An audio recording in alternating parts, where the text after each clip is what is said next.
track creo que está 8824. Igual no es así muy bien. ¿Has hecho una de esas? Sí. ¿Para qué? ¿Cuántos de CP tenemos? Tienes 8 en cada uno. O sea que sería perdón, 4 en cada uno. 4 en cada uno. 8 con 88. Está bien, llegamos. Sí. Va a ser en 88. Bien. ¿Tanto el máster como la mezcla están en 88? Sí. Listo, perfecto. Bien. Bueno. Vamos a trabajar sobre una mezcla. Yo les voy a hacer una pregunta. ¿Cuál es la frecuencia más baja que escucha el ser humano? 20. ¿20 Hz? Ok. Pueden escucharlo un poquito más bajo quizá. Hasta 16 muchas personas escuchan. De hecho, el otro día escuché unos truenos acá buenísimos que estaban bastante abajo. Igual estaban en 22. Estaban en 13. ¿Cómo? Que estaban en 13. ¿Estaban en 13? Sí, ¿También? yo también los escuché. Bien. Ay, Estaban bien abajo. perro. Estoy por arrancar un disco que se llama Música para Ballenas. ¿Sí? No sé si lo conocen. Seguro no lo escucharon. Porque no lo pueden escuchar, porque es música para ballenas. Muy abajo. Cuando el programa musical no tiene información útil en frecuencias muy bajas, a veces puede ser que sea conveniente no tenerlas en nuestro máster. ¿Sí? ¿Ustedes creen que a los parlantes les es cómodo mover bajas frecuencias? Imagínense mover, que dijeron 20 Hz. ¿Qué longitud de onda tiene 20 Hz? 17 metros. 17 metros, exactamente. Si tiene 17 metros de longitud de onda, imagínense mover 17 metros de aire. Vamos, los invito. A ver si pueden. Es difícil mover 17 metros de aire. ¿Quieren hacerlo con esos hermosos conitos de 6 pulgadas? Dale, pueden. Hace su esfuerzo y lo hace bastante bien.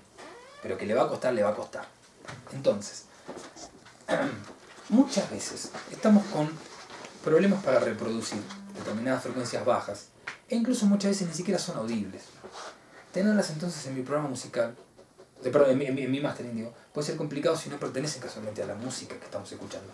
Si se llama Jurassic Park, y de vez en cuando tengo pisadas de dinosaurio, guitarra eléctrica, pisada de dinosaurio, está bien. No cortaré subgraves. Pero ¿qué sucede cuando estoy con, no sé, un tema de punk en donde el bajista nunca estrenó la cuarta cuerda, tengo un bombo chiquitito, digo, donde mi frecuencia baja, por ahí nunca, a toda furia llegan a 30 Hz, o sea, siendo muy generoso, eventualmente lleguen. Puede ser que necesite hacer una limpieza abajo que me limpie, y que vale la redundancia, ¿no? Y que el parlante pueda moverse un poquito más cómodo. ¿Les parece que pueda llegar a ser útil eso? Puede ser. Poner un filtro a veces es complicado porque hoy estamos charlando y se nos escapó algún tema de la fase y demás, y después vamos a ver dentro de un ratito de que los ecualizadores puede ser que cambien no solamente la intensidad, sino que también el cómo se desenvuelven las frecuencias en el tiempo. Pero bueno, vamos a escuchar un poquito una canción que tocaron acá. Vamos a solear el máster si querés, así nos hacemos un poquito la idea de cómo va esto. A ver, ¿sobre qué vamos a trabajar? ¿Qué es esto? Sí, contame. Esto es mi proyecto. Ok. Sí. Bien. Es el máster. Muy bien. ¿Es de vos? ¿Cómo? No. Lo hicimos en Chat Mastering. Mirá la competencia. Vamos a tener que competir contra eso. Bueno, es lo que tenía mezcla y máster. Vamos a darle play, dale.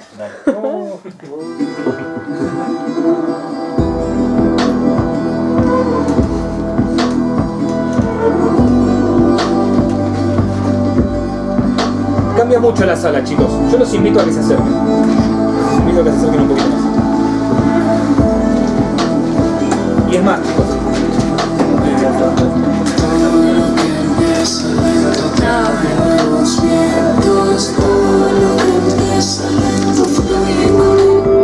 Está buenísimo. Está buenísimo.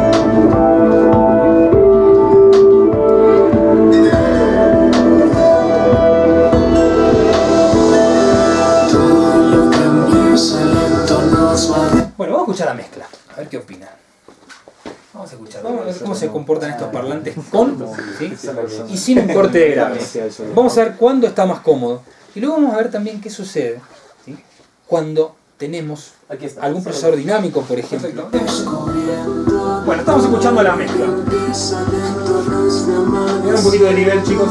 Vamos andando lento, vamos andando lento. Todo lo que empieza lento va quebrando hielos.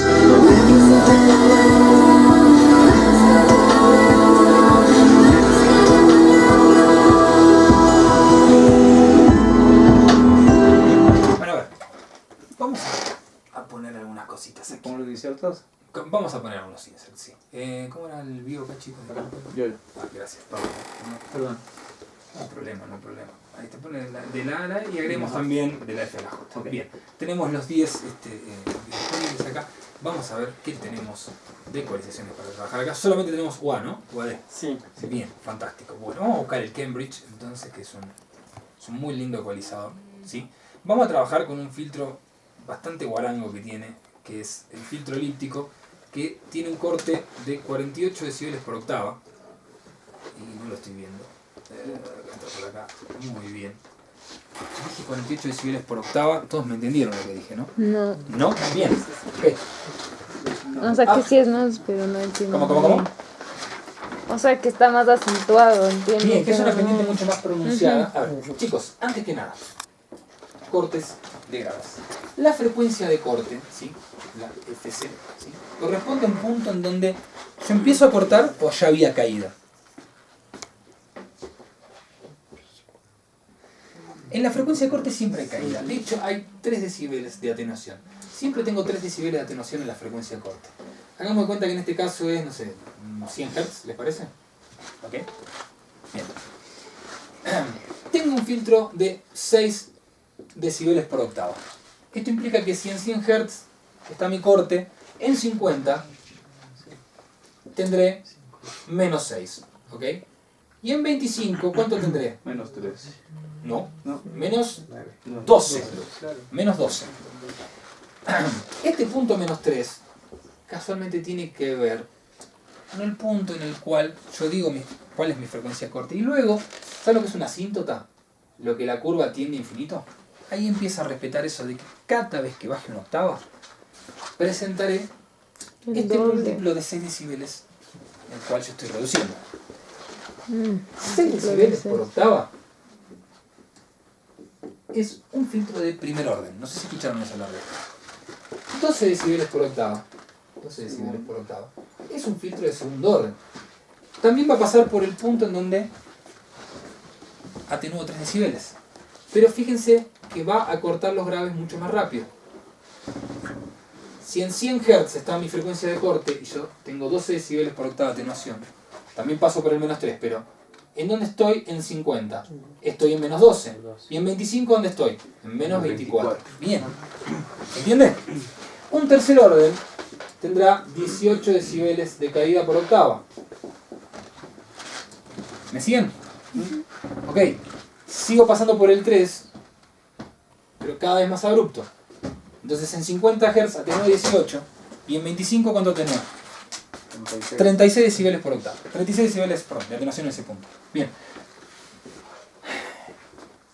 Yo puedo tener un corte de 17 decibeles por octava, de 15 decibeles por octava. Bueno, técnicamente no, es la respuesta. Esto viene de la topología del filtro, ¿sí? En donde yo cada vez que agregaba una escalerita de capacitores, ¿sí? De resistencias, acá, o resistores, no igual dicen ustedes, le agregaba un orden al filtro y le pronunciaba en 6 decibeles más la pendiente. Pues ya tengo acá menos 6, ahora tengo menos 12 y ahora tengo menos 18 y así sucesivamente. Era difícil encontrar en el dominio analógico, o sea, cortes muy abruptos porque la topología circuital tenía que ser enorme, tenía que tener un montón de componentes. ¿Que puedo hacerlo? Lo puedo hacer, ¿Sí? Hay que ver si no me sale muy caro ni ocupa mucho espacio, pero como poder lo puedo hacer. Lo que voy a hacer yo es evaluar la música. Y si yo tengo notas musicales que llegan muy abajo, sí, Perdón, solo para que más o menos cachen, o sea, antes para hacer filtros analógicos, los salos digitales son buenísimos, había que poner como plaquitas dentro de estos aparatos así para ir haciendo cortes en estas cosas. Ahora ya directamente bajas, pones el filtro de altos o de graves y lo empiezas a recorrer, ya no tiene, o sea, es mucho más exacto y mucho más efectivo donde quieres cortar, que ya no dependes de una plaquita que te daba un límite. Esto que cuenta Esteban es muy interesante. Si ustedes se ponen a ver qué sé yo, algún documental de Abbey Road y demás, van a ver que en las viejas consolas EMI se van a encontrar como piezas de Lego donde tenían los cortes de frecuencia. Pasame el de 6 decibeles por octava en 50 Hz, y lo ponía. Pasame el de 80, y lo ponía. Ya, tenía que armarlo como si fuese un juego de Legos, ¿sí? En esa época no teníamos la capacidad de trabajar en forma continua, sino que en forma discreta elegíamos lo que podíamos hacer. Y casi siempre lo que podíamos hacer era filtrar. En esa época no había circuitos activos, no podíamos agregar. Podemos saber cómo se hacía para agregar algo, que en realidad era sacar todo lo otro y levantar el todo, ¿sí? Los push-pull nos acompañarán de acá a la muerte porque culturalmente nos encanta cómo suenan, pero sepan de que es una metodología vieja. Bueno, chicos, voy a borrar un segundito. Bueno, ya se entendió esto, ¿no? Yo los invito a que se acerquen un poquitito. Vamos a poner un compresor incluso, ya que estamos, para ver también qué le pasaría al compresor. Pero, y así tampoco rompemos los parlantes porque le vamos a dar mucho gas a esto.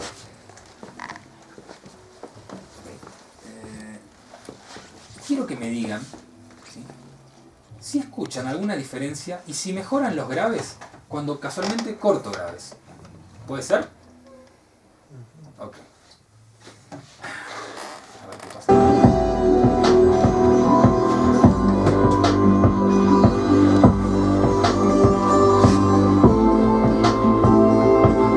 Voy a encender el corte grave, chicos.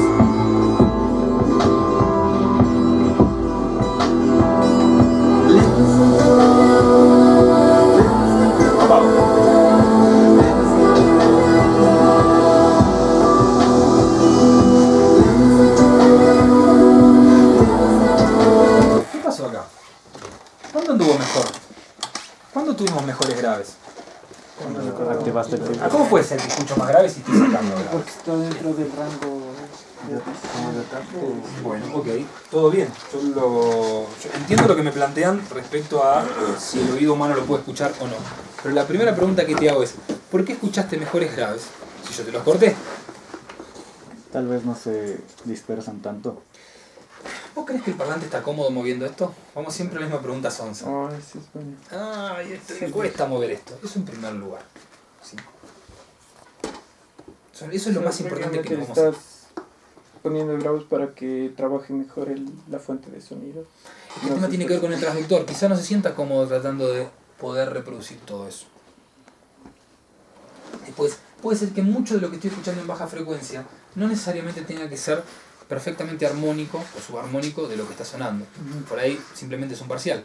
O sea, no todos los parciales son armónicos. En vez de moverse en una forma cómoda, el parlante empieza a oscilar. Porque me puedo encontrar, ustedes le dicen batidos, batimientos, ¿cómo le dicen cuando no coincide la afinación? Batimento. Batimento le dicen, bien. Se empieza a comportar de esta forma el parlante. Y ese movimiento errático es incómodo. No es un movimiento armónico simple. ¿Me siguen? El parlante se va a mover más cómodo. Yo le voy a hacer menos trabajo. Y eso para nosotros se cotiza en bolsa. Luego, fíjense que también puse un compresor. Y ahora en un ratito vamos a ver por qué se mueve mucho más cómodo el compresor cuando no tiene que mover nada de esto. Y vamos a ver también cómo es la distribución espectral y el por qué quizás estábamos cruzando el umbral con cosas no audibles versus cuando ya no necesitamos tener esas cosas en el programa y no cruzamos el umbral en estos momentos de tanta carga a baja frecuencia. ¿Sí? ¿Alguna duda con respecto a esto que hicimos? ¿No? ¿Todo bien? Muchas veces queremos agregarle graves a la canción y la respuesta no era agregarle graves. Era quitarle algún subgrave no audible para que se mueva mucho más cómodo el parlante. Yo no solamente noté que el bajo estaba más cómodo, noté una mejor patada en el bombo. ¿Puede ser? Sí. Yo la escuché. ¿Ustedes también? Sí. Bien, estaba más cómodo el parlante. Y no estamos usando el subwoofer, lo cual es bueno. Dime. Entonces, o sea, lo que yo entendí es que estos parlantes tal vez no trabajan muy bien con frecuencias tan bajas. Estos parlantes trabajan bárbaro, así que si a estos parlantes le cuesta, imagínate Claro, a uno a del este celular. o al parlantito Bluetooth que vi ahí y demás. Y tienes que hacer un mastery para hacer que tu canción suene en cualquier dispositivo. Y Solo la que idea es esto no es tratar... lo correcto. ¿Qué dijo? O sea, perdón? que con frecuencias demasiado graves no trabajan tan bien. O sea, no... Más que no trabajan, les cuesta Les cuesta. mover esa información. Entonces, si tú a ese parlante, incluso, claro, dice, mira, estos son re caros, pero no los que tenemos en casa, ya le liberas ese espacio Entonces como que... y le dejas al parlante mucho más libre para que para que toda la energía esté concentrada en botar un sonido clarísimo y no esté concentrado en mover esas frecuencias que no necesita mover porque no vas a oír. Ujú. Pero sí le están... o sea, tiene una mochila. Si tú le quitas la mochila, el tipo va a correr mejor. Ya. Ok. Eso, Buena analogía. perdón, Bien, perdón, vamos perdón. hasta la facultad de música, es lo más. Bien. Bueno. Y perdón que nos metimos en una cuestión un poco más electrónica, un poco más de ingeniería. Pero estos cortes, ¿sí? Que no son nada sanos a veces para la música y especialmente en las proximidades al filtro porque desplazan la fase, porque hacen cosas muy malas, ¿sí? Pero a veces son necesarios estas limpiezas para poder yo, ¿sí? Deshacerme de esas cosas no audibles que hacen que el parlante no esté cómodo. ¿Eso quedó en claro, ese concepto? ¿Sí se entendió? Bien. Bueno, Yo tengo una pregunta. dime. Para Sí. hacer esta limpieza, Estoy mimetizando. hiciste el filtro con menos... ¿Cuánto era? ¿De cuánto? Una pendiente muy abrupta fue esta, 48 decibeles por octavo. Ya, ¿tú recomiendas hacer eso para trabajar graves o es por el tema? Yo no siempre corto graves, no siempre utilizo... de hecho, este ecualizador hace tiempo que no lo uso. Estoy utilizando algunos ecualizadores un poco más precisos y este es buenísimo. Estoy utilizando algunos ecualizadores que se toman mucho tiempo en trabajar. Y ahora quiero que hablemos un poco del tiempo. ¿Sí? Quiero que hablemos de algo que tiene que ver con la latencia del procesamiento. ¿Sí? Estoy utilizando algunos procesadores que quizás tardan casi 10 segundos en entregarme el filtro, pero me entregan un audio mucho mejor. ¿Sí? Cortamos graves. ¿Se entendió esto? ¿Podemos avanzar un poquito más? Bien, bueno. Es mastering digital el que vamos a hacer. Y vamos a trabajar con procesos digitales. Y los procesos digitales no son del todo benévolos en muchos casos si no lo sabemos utilizar bien. No quiere decir que sean malos estos, todo lo contrario. Y de hecho, a ver, el dominio digital tiene muchísimas ventajas. O sea, el fetiche marca que hay que trabajar con audio analógico, ¿sí? A veces el marketing también. Lo cierto es que podemos hacer cosas fantásticas en el dominio digital. Que tenemos herramientas digitales muy buenas. De hecho, esa marca de plugins que estamos utilizando es excelente. Y las simulaciones digitales de aparatos analógicos clásicos las representan muy bien. Vamos a hablar un poquitito del dominio digital. Y ustedes conocen cómo es esto. En primer lugar, vamos a hablar de cómo funciona esto de sacarle fotos en el tiempo a la intensidad. Yo tengo una señal X, tengo una frecuencia de muestreo, y es como que voy a sacar una foto de la intensidad, ¿sí? Punto a punto, y cada una de estas distancias es equidistante. ¿Sí? Sacaré 48.000 fotos en un segundo, sacaré 44.100 fotos en un segundo, sacaré 88.200. No importa cuántas, siempre las sacaré a la misma distancia entre sí. ¿Puede ser? Bien. Vamos a representar esto. A ver, ¿cómo quedó esto? ¿Dónde está? Sí. No sé, ¿quedó bueno esto, che? ¿Está parecido a la señal? No. Créame que sí, de hecho si querés sacar esto y lo queremos dibujar así, está bastante parecido. Está bastante parecido. ¿No? ¿No quedó muy parecido? Bueno. Ahora, ¿qué tal? Esto es lo que sucede en el audio digital, lo hacen todos los días. Lo escuchan en esos auriculares que tienen puestos. Lo acabamos de escuchar recién en estos parlantes. Estaba parecido. A ver, lo invito a quién me hace la digitalización de esta frecuencia. Dale, ¿quién se copa? Con los 8.000. Entero, les dio vergüenza. A ver cómo da esto. ¿Se parece en algo? No. ¿Qué es esto que está sucediendo acá?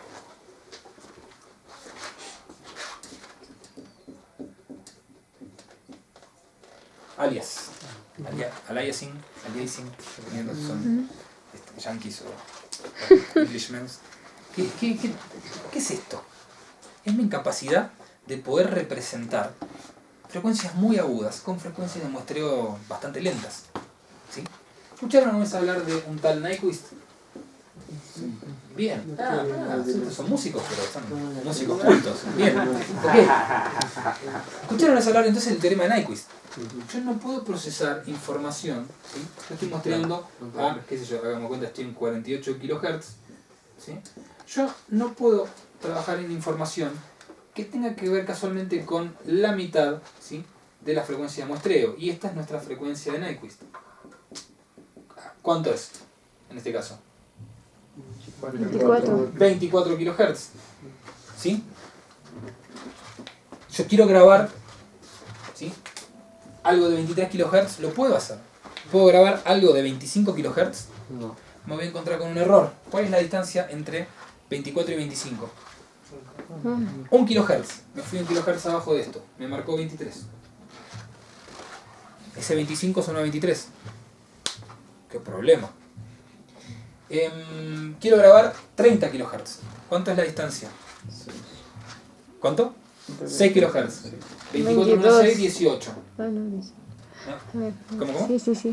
Está mal esto. Bueno, cuando estoy grabando, me puede pasar eso si yo no tengo un poderoso filtro anti-alias en el conversor. Cuando estoy procesando, me puede suceder algo de esto si yo no estoy considerando un filtro anti-alias dentro de mi plugin. ¿Hay plugins que lo hacen? Sí, no todos. Muchos plugins tienen oversampling. Hoy vamos a usar muchos plugins que tienen oversampling, muy bien diseñados. ¿Y por qué?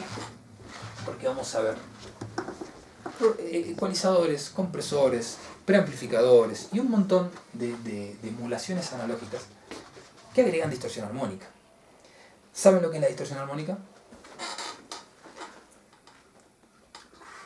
¿Saben lo que es la distorsión? Ya que estamos, ¿saben lo que es qué es la distorsión? No me digan el overdrive. ¿Qué es la distorsión? Chicos, la distorsión es alejarse de la realidad. La distorsión es alejarse de la realidad. Y puede ser, ¿sí?, que, dada la forma de onda, nos alejemos de la realidad y empiezan a aparecer frecuencias que antes no estaban. Hablamos de frecuencias. Vamos a hablar de ecualizadores. Y cuando hablamos de frecuencias, ya dijimos que podíamos desglosar, ¿sí?, al espectro en frecuencias, suma de sinusoides. ¿Lo dijimos hoy tempranito o estoy confundido? ¿O fue en la otra charla que dimos hoy en el otro curso? ¿Fue en la otra charla? Creo que pues sí. Ok, perdón, pido disculpas. ¿Escucharon hablar alguna vez de un tal Fourier? Un ñaño Fourier, como dicen ustedes. Ñoño, perdón. Un ñoño porque era nerd. Ñaño porque era nuestro amigo. Mentira, no era amigo de los músicos. Ahora vamos a ver por qué. Pero Fourier, lo que él descubrió era la capacidad de separar a una señal, diseccionarla por completo y obtener muchas frecuencias distintas y ver su composición espectral en forma de sinusoides. Por ejemplo, miren qué loco esto. ¿Qué es esto? Una onda cuadrada. Está compuesta, miren qué loco esto, por una fundamental, miren esta hermosa sinusoide, miren, por una frecuencia que es 3 veces la fundamental, con una amplitud de 1/3 la fundamental, con una frecuencia que es 1/5 de la frecuencia, aquí 5 veces la frecuencia y 1/5 de la intensidad. ¿Y ven cómo se va componiendo la onda cuadrada? ¿Cómo se va armando? ¿Cómo van compensando cada una de las frecuencias? Entonces, el análisis de Fourier de esto me daría que tengo esta frecuencia, que ahora tengo esta frecuencia, que tengo esta frecuencia, y comúnmente, ya tengo las intensidades acá, ustedes las van a ver en pantalla, ¿sí?, en un analizador de espectro, como barritas que se levantan de esta forma, y si esta frecuencia era, qué sé yo, 1, esta frecuencia es 3, esto es un 3, esta es 5, esta es 7, y si esto era 1, esta amplitud es 1/3, esta es 1/5, esta es 1/7 de la primera. Hicimos una descomposición espectral muy sonsa, muy básica, muy rápida, de una onda cuadrada. ¿Sí? Muchas frecuencias la componen. Ni hablar entonces si me encuentro con una canción que tiene un montón de cosas. Para Fourier todo bien, pero su teorema funciona solamente para funciones periódicas. Cosas que se repiten todo el tiempo de la misma forma, que vienen desde el menos infinito hasta el más infinito repitiéndose, ¿sí? ¿Para la música funciona? ¿Cómo que sí? ¿Que un poco soy compositor contemporáneo? No, yo pensé, pero por la... igual utilizas ondas cuadradas, igual utilizas... Ok, sí, pero a ver, No las utilizas pero vos me en cambias conjuntos, notas. A ver, pero sí. olvidémonos de la música, pensemos en mi voz. Es una cosa monótona que todo el tiempo digo lo mismo. No. Me dije 70 palabras distintas. Entonces, no soy una función periódica. De hecho, la música no es una función periódica. No es, cambia a lo largo del tiempo. Y yo hacer un análisis de Fourier no voy a poder. Bueno, no usaré las series de Fourier para descomponer en frecuencias a la música. Utilizaré un algoritmo que todos lo conocen, que es la transformada rápida Fourier, Fast Fourier Transform o FFT. Bien. La FFT. Claro, La FFT. ¿Qué pasa? Es que se está repitiendo el curso. Está supletorio. A ver, chicos. La transformada rápida de Fourier está buenísima porque frente a una señal X, lo que hace es agarra un intervalo de tiempo, ¿sí? Este es el intervalo de tiempo, ¿sí? Y es como que hace un loop de esto. Miren, la pega siempre igual. Chicos, esto es muy didáctico lo que estoy haciendo, no están así, por favor. Pero imagínense que puede interpretarlo como si esto sucedió desde hace mucho tiempo y sigue sucediendo y se convierte en mi función periódica. Analizo esta porción del tiempo, saco el espectro, te lo entrego en pantalla, luego analizo esta otra porción del tiempo, proceso, te entrego otra imagen en pantalla y yo más o menos intuitivamente puedo entender qué frecuencias componen esto. ¿Sí? ¿Todo bien? ¿Alguna duda? Es mágico. ¿Seguro que es mágico? Sí, ustedes que trabajan en Ableton y todas estas cosas, si me hacen un loop de estas características, ¿sonará bien? En el recortado sonará. Bien, eso. ¿Y qué pasa cuando suena, cuando hago mal mis crossfades y pongo los loops así nomás? Clipea. Ruido. Ok, gran problema, el ruido. Bien, siempre hago la misma pregunta tonta. ¿Quién era Heisenberg? Dale, díganme el de Breaking Bad, vamos. ¿Quién era Heisenberg? ¿No? ¿No es el de Breaking Bad? ¿No vieron Breaking Bad? Sí. ¿No vieron Breaking Bad? Bueno, y bueno, ¿por qué se puso ese nombre Heisenberg? Walter White. ¿Por qué se puso ese nombre Walter White? ¿Quién era Heisenberg? Físico alemán, ¿sí? No es el padre de la física cuántica, no es Max Planck, pero sería el nieto de la física cuántica, podemos decir. El tipo hizo una cosa muy interesante que encontró una relación entre la física y la estadística y entre otras cosas, en base a la constante de Planck y a las estadísticas dijo, pero qué fácil que debe ser calcular, o sea, el encontrar un electrón en el espacio, ¿o no? Vamos a dar cuenta que este es el universo entero y yo quiero encontrar un electrón. Voy a estar un largo rato para buscarlo. Entonces, vamos a dar cuenta que, como no tengo tanto tiempo, voy a evaluar solamente la mitad del universo. Quiero encontrar ese electrón. ¿Cuál es la probabilidad de encontrar al electrón en esta mitad del universo? 50. Ok, tengo un medio de probabilidades de encontrar al electrón de este lado. ¿Está bien? ¿Puede ser? Entonces, la verdad, la respuesta es no. ¿Qué pasa si el electrón se mueve y en algún momento cruza? Puede que quede de mi lado. ¿Okay? Entonces la probabilidad es aún mayor, ¿o no? Bien. Entonces, yo como soy muy vago digo, bueno, entonces si la probabilidad es mayor, busco menos. ¿Me siguen? Cuanto más se mueve el electrón, menos deberé buscar. Cuanto más quieto esté, más deberé buscarlo para poder encontrarlo. Este es el principio de indeterminación o el principio de incertidumbre, en donde la cantidad de movimiento tiene mucho que ver, ¿sí?, con la distancia. Pero yo no quiero ni evaluar ni la posición, ¿sí?, ni el momento de inercia, sino que lo que quiero buscar yo es ancho de banda, y lo que quiero evaluar yo es el tiempo en el cual cambia la señal. Entonces, basándome en el mismo principio cuántico, ¿sí?, yo lo que voy a hacer es evaluar que si hay un cambio abrupto de señal, viniendo de un estado de reposo hasta encontrarme con un cambio abrupto de señal, en el momento en el cual cambia abruptamente la señal, me encontraré con muchísimo ancho de banda. O sea, poco tiempo para cambiar, muchas frecuencias. Me tomo mi tiempo para cambiar, cada vez más tonal se pone. Golpeen una campana. ¿No es brillante al principio? La golpean de golpe, o sea, el cambio es muy chiquito el tiempo, cambia muy rápido, muchas frecuencias. ¡Ping! Brilla. Después no se pone cada vez más tonal, porque va disminuyendo su intensidad muy despacio. No había bajistas acá. Corten la cuerda de golpe, no hace un ruido. Tonos puros. ¿Cuántas frecuencias componen a los tonos puros? ¿Una frecuencia de tono puro? Ok, bien. Nota La 440, tono puro. Eso. Cuando escuchan el teléfono ustedes, tono de 440. ¿No? ¿No es así? Cuando da ocupado, no usa más teléfono, está bien. Si yo cuando era pobre afinaba con el teléfono, yo agarraba el teléfono en la pared, tiraba con el la y escuchaba, comparaba, cortaba así, y después afinaba todo con los armónicos. Pero, ok, los afinadores eran caros en esa época, ahora los descargan de internet en el teléfono. Pero... Chicos, ¿cómo suena el teléfono cuando da ocupado? Intercortado. No suena así, dale, así como suena, vamos, con ganas. Tut, tut, tut, ¿no es así? No es con letra T al final y al Pero principio también. tiene su... Sí. Porque tiene su ataque, ¿no? Ok, ¿tiene ataque? Sí, A ver, tono puro, arranca, corta. ¿Qué le pusieron? ¿Un generador de letra T al generador de forma de onda? No, se prendió y se apagó abruptamente.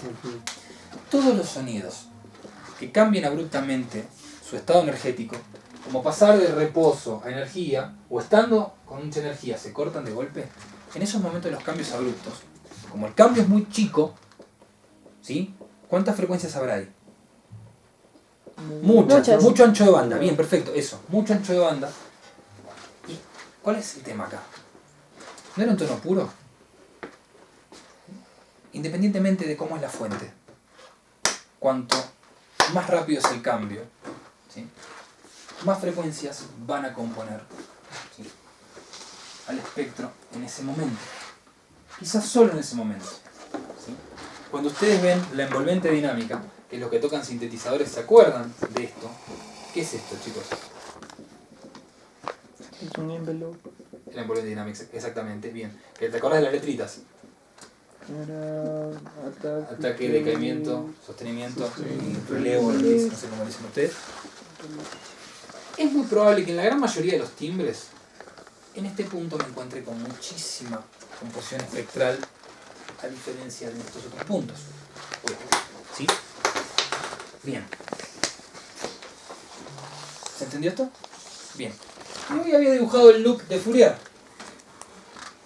El loop de Fourier. Yo iba a analizar esto en el tiempo, ¿sí? Evalué este instante, tuve que armar esto. Chicos, ¿esto tiene ruido? Sí. ¿Por qué tiene ruido? ¿Tengo un cambio muy abrupto acá? Sí. Bien, eso trae consigo mucha mugre. Y en el análisis, si yo tengo hasta incluso un tono puro, si mi análisis es así de entrecortado, puede ser que el tono puro me dé así. Y de hecho pasa. Yo no voy a tratar de abrir mi ventana de Fourier, que es el método de análisis que tengo.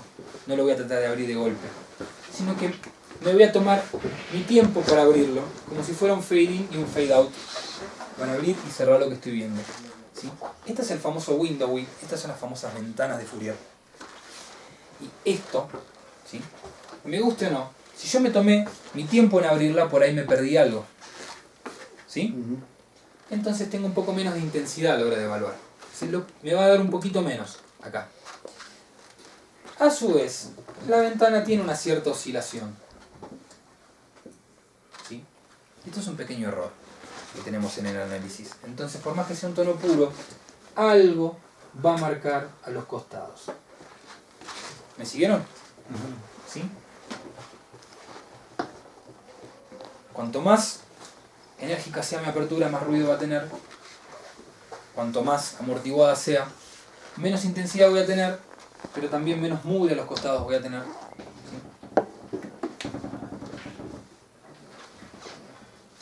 Y ahí viene un tema con esto.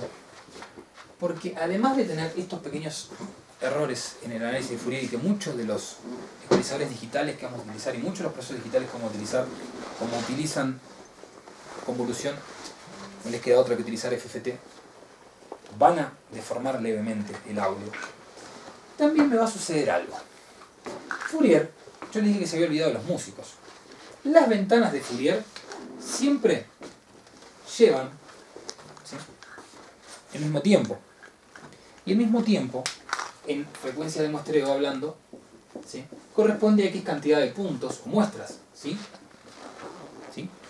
¿Cuánto tiempo me demanda hacer un análisis de Fourier? X cantidad de muestras. ¿Sí? Y eso tendrá una cierta latencia. Si me toma una muestra en 48 kHz, ¿cuánto tardaría en evaluar eso? Un 48.000avo de segundo. Si me toma un segundo evaluarlo, ¿cuántas muestras tendré? 48.000. O sea que en 48.000 muestras me toma un segundo hacer la evaluación. Cuanto más preciso es mi análisis, más muestras me toma. ¿Sí? ¿Qué tenemos acá? El isotope no tenemos acá, ¿no? No. Ok. Y analizadores espectrales tampoco tenemos, ¿no? No tenemos. No hay problema, no hay problema. Bien. Yo lo único que les pido que me crean, ¿sí?, que hay un pequeño problemita con Fourier. Las ventanas son equidistantes. ¿Sí? Y las ventanas, desde el punto de vista de la frecuencia, también lo son. Eso implica de que por ahí, a ver, vamos a hacer un ejemplo sonso. Vamos a hacer una ventana de 100 Hz. Hay que ver cuántas muestras coinciden con eso, pero vamos a hacer una ventana de 100 Hz. ¿Me dará buena definición hacer una ventana de 100 Hz? A ver, si estoy en, qué sé yo, si estoy en 10.000 Hz, yo estoy evaluando frecuencias del orden de 10.000 Hz, la próxima ventana 10.100 Hz, la próxima ventana 10.200. Tengo un montón de barritas acá en el espectro, un montón de barritas muy apelotonadas acá. Una definición enorme. ¿Es un buen analizador de espectro? A ver, Sí, para. mientras más, Mientras más sí. Bien, ok. Ahora, chicos, 100 Hz en agudos puede ser una gran definición, pero piénsenlo en graves ahora. Yo tengo de 300 Hz a 200 Hz. ¿Cuánto tengo? Más ruido que son. Apa. Tengo 2/3 de octava. De 200 Hz a 100 Hz, ¿cuánta distancia tengo? Una octava. Tengo 12 notas musicales acá. Y de 100 Hz a 0 Hz, que es la ventana anterior a esa, ¿cuántas octavas tengo? Por lo menos 2,5 audibles, un poquito más. ¿Se dan cuenta que en una barrita de Fourier metí más de 30 notas musicales, en otra metí 12 y en otra metí 4 nomás? Fourier se portó mal. Yo tengo que utilizar muchísimas muestras para tener buena definición en graves. Los ecualizadores que trabajan de esta forma, para ser así de precisos deberán tomarse su tiempo, si no, no ecualizan tan bien. Un ecualizador sin latencia no va a tener mucha precisión en baja frecuencia. Si no tiene precisión en baja frecuencia, es muy probable, ¿sí?, que genere una cierta oscilación, ¿sí? Y si yo le tiro un impulso, en vez de ver algo de estas características, me voy a encontrar con algo de estas características, que me va a agregar una pequeña oscilación, va a ser un corte malo, ¿sí? Solamente les pido que me crean, no se me duerman, de que los ecualizadores, ¿sí?, andan bien cuando se toman su tiempo para trabajar, en baja frecuencia, ¿sí? Y si no, no son tan precisos ahí abajo. Estamos acostumbrados a que nos digan más puntos, mejores agudos. Pero hoy para nosotros más puntos también va a ser mejor procesamiento en graves, ¿sí? Es un taller de mastering para músicos, no quiero ahondar más en conceptos técnicos. ¿Dudas? Sí. No, solo para que entiendan todos estos cálculos matemáticos que fueron como súper didácticos, es para que cachen cómo se hicieron los procesadores de los ecualizadores que vamos a utilizar. Y las marcas, ¿no? Estos procesadores, incluso los ruidos que tienen los equipos análogos de los que fueron captados, la basura que decía un rato Cana, todo eso también se procesó para que la cosa sea súper real. Entonces van a perder latencia, la máquina se va a volver, van a perder RAM, pero no están grabando, están masterizando. Entonces si hay latencia no vas a grabar, no pasa nada.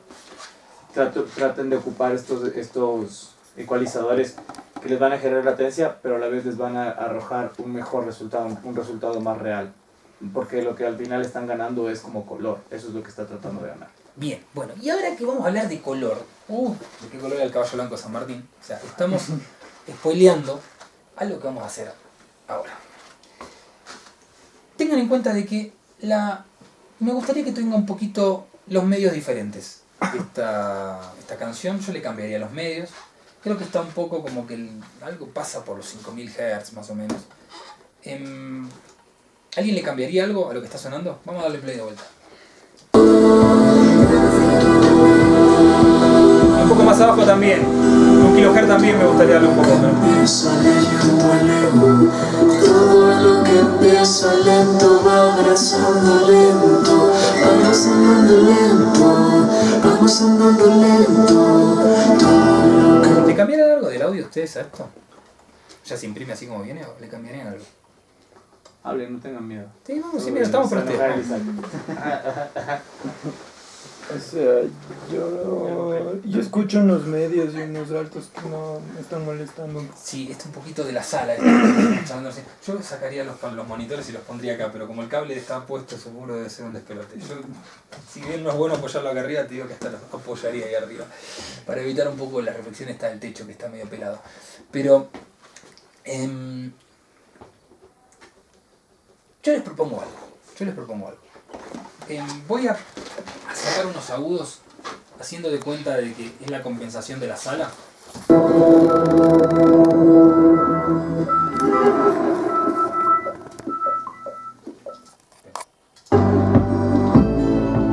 ¿Ahí te molestan menos los agudos? Bien, listo. Olvídense que existió este ecualizador, ¿puede ser? ¿Sí? ¿No le contamos a nadie? Bien. ¿Le cambiarían algo a esta mezcla? Todo lo que empieza lento fluye con el tiempo. Vamos andando lento, vamos andando lento. Silencio.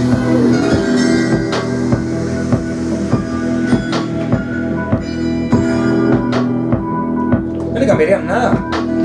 Yo le daría mejores brillos ahora. Sí, yo, como hay cositas como texturas, como campanitas, cosas así que pueden llegarse a sentir mucho más como en el cuerpo, trabajando tal vez en high-end. Bueno, vamos a trabajar en high-end. Ok. ¿Qué le subirías? ¿Algún agudo en particular? Ay, no O sea, sé. 10 kHz, por ejemplo.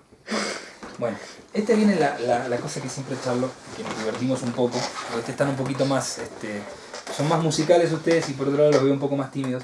Pero cuando charlamos con los técnicos, siempre dicen, sí, yo le daría 10 kHz, yo le daría 12, yo le daría 8, te dicen. Y yo siempre les digo, ok, ¿qué tipo de 10 kHz? Y me dicen, che, no, bueno, 10 kHz son 10 kHz. 10 kHz deberían ser lo mismo en Argentina, que en Chile, que en Perú. No acá porque pesan menos, pero ese tonto ya lo hice 3 veces el chiste, así que lo voy a volver a hacer. Acá en Ecuador pesa menos, pero a ver, 10 kHz serían lo mismo siempre. Pero lo cierto es que, a ver, chicos, ustedes que tocan guitarra la gran mayoría, es lo mismo tocar un La con una Stratocaster que con una Telecaster, que con una PRS. Con la Parker no, pues no es una guitarra, pero con, a ver, es una lapicera. Pero con, a ver, con una Les Paul, ¿suenan iguales? ¿No son siempre la nota La, pero suenan iguales? No. ¿Qué? ¿Creen que todos los ecualizadores sonarán iguales? Bien, bueno, a eso quiero que caigamos ahora. Vamos a tomarnos un ratito para hablar de ecualizadores. No es lo mismo levantar brillo con un ecualizador de determinadas características con otro de otras características. No es lo mismo levantar brillos con un ecualizador capacitivo que con un ecualizador inductivo, que con un ecualizador de válvulas, que con un ecualizador transistorizado.